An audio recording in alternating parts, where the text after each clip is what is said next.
funny, right? It's an honor to be up here with my mother. It's really cool to actually work with your mother, and have it actually work for a very long period of time. We've been doing this. I joined the company in 1985. The company was founded in 1980, and yes, a family business is very much like you probably expected. Everything's personal, even in the board meetings. But we've made it happen a long time, and I appreciate the opportunity to ride alongside of you on this journey. And part of the journey actually really started. Philadelphia has been a very special place in our family's life. I remember I got my 8-year-old son, Charlie, with me tonight, and he said, "Daddy, how old were you the first time you came to Philadelphia?" Because I was at a school yesterday and he was telling everybody he's going to Philadelphia to see the Liberty Bell. And I said, I was about 8 when my mother brought me to Philadelphia to visit some very close friends of hers. And so I said I was just about your age. And in Philadelphia, we're from the Washington-Baltimore area, but Philadelphia was actually the very first market that we bought into in the radio business outside of that Washington-Baltimore area in 1997. And also, Philadelphia was the place where we got our start in cable television, because we came and made a deal here with the Comcast folks, and we launched TV One in 2004, which transformed the company into a multimedia company. So it's got a very warm spot in our heart. I remember when we shortly after we bought our first radio station here, this museum, and by the way, congratulations in 40 years, this is amazing. In 1997, this museum, I think, was the launching pad for our entry into Philadelphia radio. We actually did a Radio 1 Intro to Philadelphia party when we first came to the market. So we've got a long history with the museum, and we look forward to continuing to work with the folks at the museum, and deeply honored to be here tonight. I'd like to acknowledge our Radio 1 staff that's here. Would you please stand up? Yeah.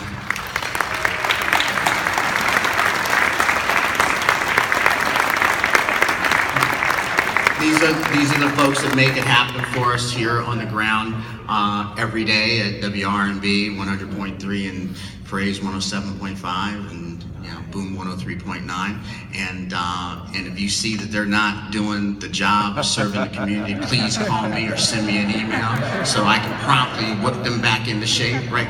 Cold. And, so I told my mother that she would have to carry the weight of tonight's remarks, but as usual, once I get up, I can't stop talking. I'm kind of like my son.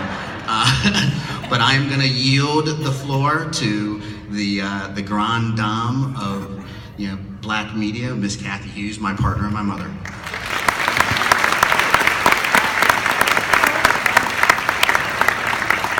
First and foremost, I give praise and thanks to God, from whom all blessings flow.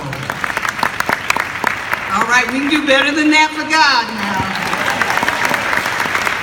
All of us could have been someplace else doing something else, but God chose this evening for us to be together as we celebrate the 40th anniversary of the African American Museum in Philadelphia.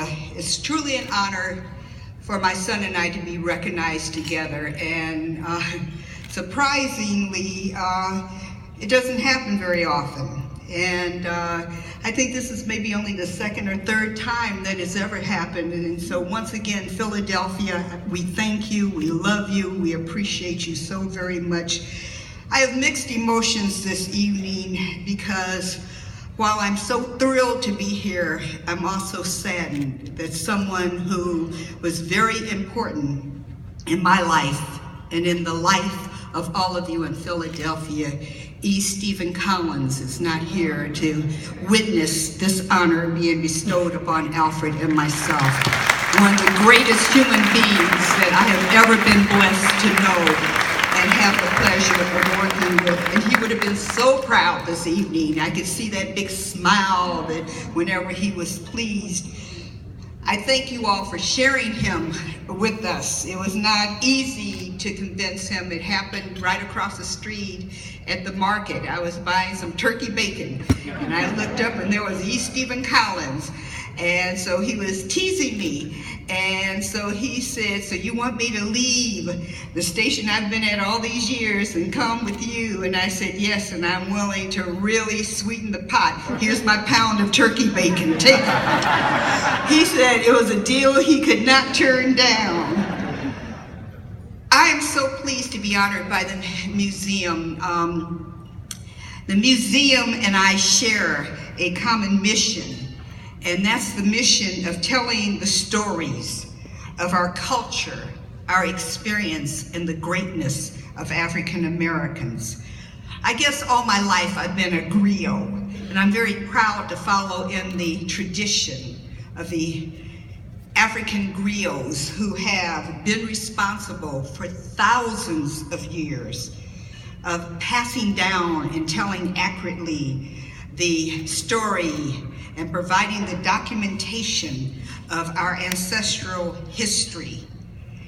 It is very, very, very important for us to understand something that our African brothers and sisters have understood for thousands of years, which is, it's critical for us to tell our own story. It's foolish to depend on another culture to get your story correct. I was so happy that the mayor referenced Hidden Figures. Not one, not two, but 3 sisters were responsible for our space program.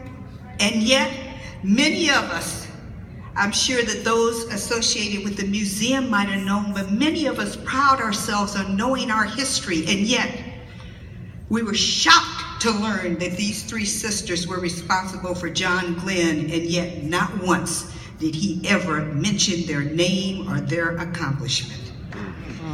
That's because it's our job, it's our responsibility. That's why this museum is so important. Your support of this museum is critical. We need them for 40 times 40 more years to continue to grow and prosper. And I'm certain that the woman who helped structure my whole perception of what my responsibility to my community, the Honorable C. Dolores Tucker, another person that I know would have been so proud to be here this evening with me. She said, you're supposed to hold a politician accountable even if it's your mama.